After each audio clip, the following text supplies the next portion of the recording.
Today we're going to talk about derivations of the ideal gas law.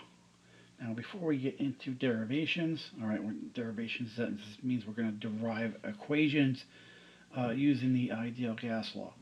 So a couple of things we need to go over before we actually go into derivating the equations is number one, going from grams to moles, we're used to using the factor label method where we would take the grams and then divide it by the molar mass, and then we would get our moles. But a simpler way to do it, or simpler way to get to moles, is to just take the grams and divide it by the molar mass. It's what you've been doing all along. Now in gas law, we use the letter N to represent moles. So N equals grams divided by the molar mass. So when you see me write mm, that means molar mass. Now, sometimes they write this cursive M to represent molar mass, but I will not do that. You might see it on future AP tests, but for right now, we'll just use MM to represent molar mass. It is just a little bit easier to understand. Second thing, we have to go and take a trip down memory lane and remember density. Now, density is usually grams per milliliter, or even sometimes we could say grams per cm cubed. But in the world of gas laws, we represent density as grams per liter. And the reason why we do that is because density of a gas takes up so much volume, so much space. To use milliliters, you can use it, but it's more efficient that we use grams per liter. Okay. So moving right along here. So we're going to put up the ideal gas, or P, or pressure, times volume equals N R T. Okay, again, P is pressure, V is volume in liters, temperature is in Kelvin, R is your universal gas constant, and N is the number of moles. Well, we just said that N equals grams divided by the molar mass. So we can replace N with G divided by mm. Now, I like to put these in parentheses so we kind of isolate things out a little bit and make it easier to see. So my grams divided by the molar mass times R times T. Okay, so that is a derivative equation. Okay, we're deriving it using something else. Okay, so now we could either solve for grams or we could solve for molar mass. All right, so let's solve for molar mass first. So if we multiply both sides, we'll use a little bit of algebra here. Multiply both sides by molar mass. Molar mass on this side would go away.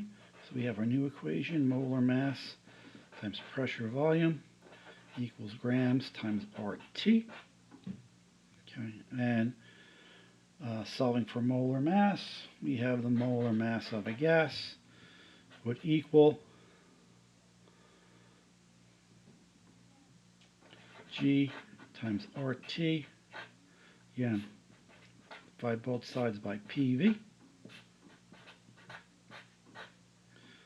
All right, so PV would cancel out up here, and we get this equation right here. We call it equation number 1. Okay. All right. Now,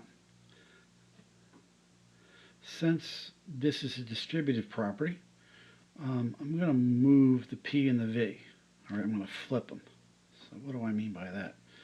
So let's say molar mass equals G RT times V and P. All right, so all I did was flip the P and the V, and you can do that. Well, remember, our volume is always going to be in liters, so I'm just going to replace the V here with an L. Well, what does G over L represent? It represents density. So we come up with a new equation. Okay, our molar mass equals D RT over P, or pressure. All right, AP loves this one. You're going to see this a lot. All right. So we call this equation 2. Okay. Then we could take this equation and we can solve for the density if you want to isolate density, just using some simple algebra. All right, if I multiply both sides by p,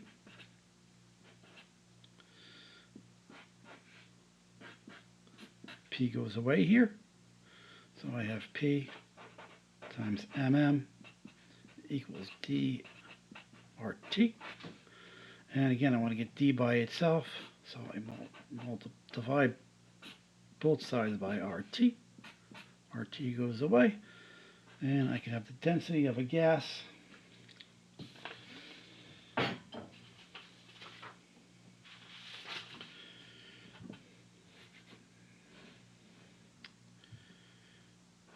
equals P times the molar mass over RT. Now remember, every time you're dividing by two multiplied numbers, you always have to put it in parentheses anyway.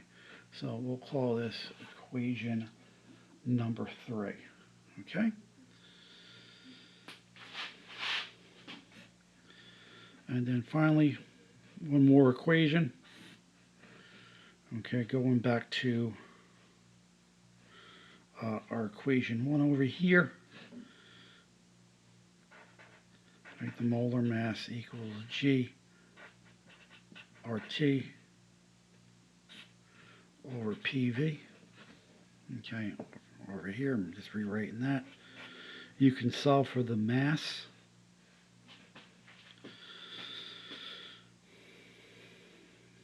Okay, by doing some simple algebra.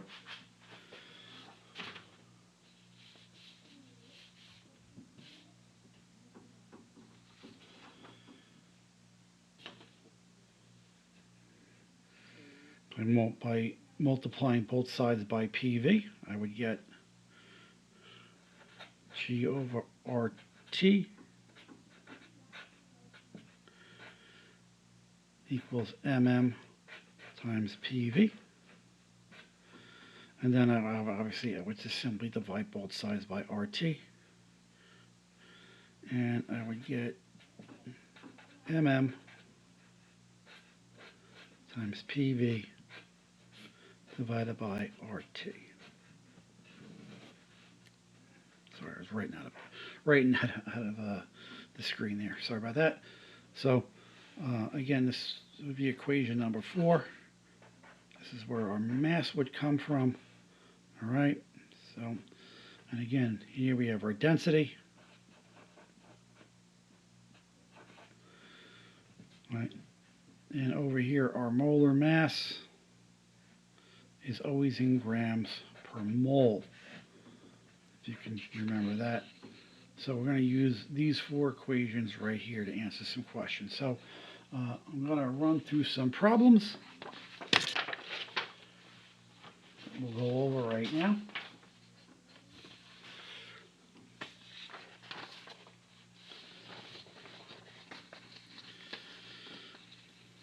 So I will try to have you do this on your own first, and then come back to the video and go over the answer. So I would pause the video right now. It says, what is the molar mass? All right, and again, our molar mass will always be in grams per mole at the end of 25 grams of an unknown gas with a pressure of 200 kPa, a temp of 325 Kelvin, and a volume of 250 milliliters. Now again, you always have to ask yourself, are all these units in the proper unit? Can we use them in our equation? Okay, well, I'll give you a little hint. Okay, Kelvin's fine because we need Kelvin. All right, kPa is just the gas pressure. Grams we can use, all right, because we're trying to find the mole of mass and we need that. But we have to get this into liters. We can't use milliliters. Okay, so pause the video right now and come back for the answer. Okay, welcome back. So we are going to use this equation right here. Okay, grams times PV, pressure volume, times the molar mass divided by RT. So going through our numbers here, I said we need to convert our 2,500 milliliters into liters. Now there's 5 sig figs here, so that's a little 5 circled. So that means we have to have 5 sig figs in our answer. So all those zeros stay. So there's 2.500 liters, just not 2.5. All right. Okay, so again, using this equation, we move stuff around. Okay, and we see that the again, the molar mass equals grams divided by pressure times volume divided by RT. So we'll use this equation and derivate it, or you can just have started with this. But again, if you can use algebra, I just want to show you again that you can move anything around, even though if you start with a certain equation. All right, again, RT. Again, don't forget to multiply those two numbers before you divide them. So parentheses are important. All right, so plugging in, we have 25 grams times 200 kPa, all right, times liters, and it's kPa times liters times mole times Kelvin. All right, so you see what happens here? Again, you have to use 8.314, okay, because we're using kPa. So as I was doing the problem, I realized I was crossing stuff out. I should have just waited for the video. So anyway, so all right, kPa will cancel out. This is why units are so important. Liters will cancel out. Kelvin will cancel out. And lo and behold, I'm in grams per mole. All right, the unit for molar mass. Now your calculator will give you 135.1025, but it should be 135 grams. Well, why is that? Because we need to report the least amount of significant figures. If we go back into the problem, this has 3, this has 4, this has 4, this has 3. Now we never take sig figs from R because R is a constant. And anything with a constant, we don't never changes, so we don't want to pull significance from them, okay? So that's why the least amount of significant figures are 3. So we have 3 sig figs here, and that would be your final answer. Okay? All right, let's try question number 2.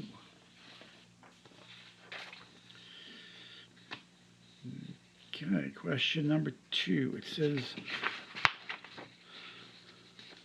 what is the mass in grams of a gas which has the molar mass of 44.01 grams per mole and a pressure of 14.50 atms, and the container is 0.7500 liters. All right, so with a temperature of 347.12 Kelvin. Now again, we have to ask ourselves, is everything in the right units? All right, and the answer to that should be yes. So again, you pause the video and come back, and I'll go over the answer with you.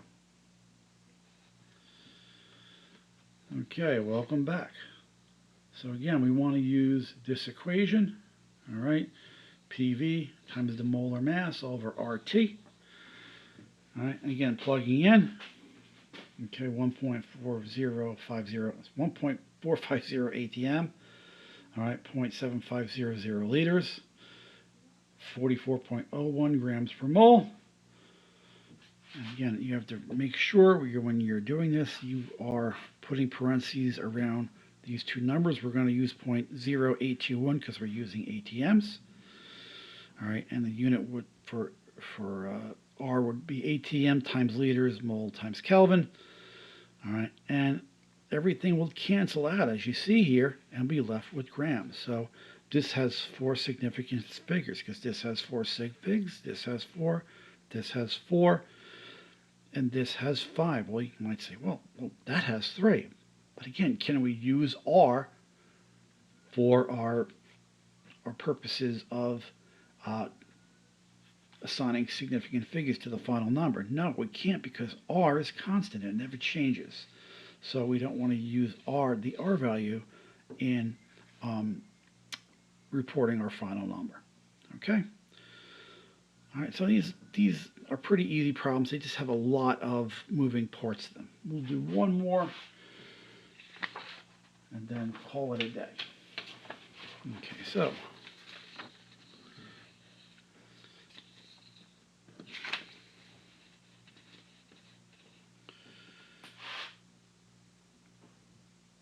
so what is the density of a gas in grams per liters that has a molar mass of 32.07? Now, if it does, they don't give you the molar mass. They'll give you the what the compound is, and you calculate that molar mass. So again, if it was carbon dioxide, you would calculate that.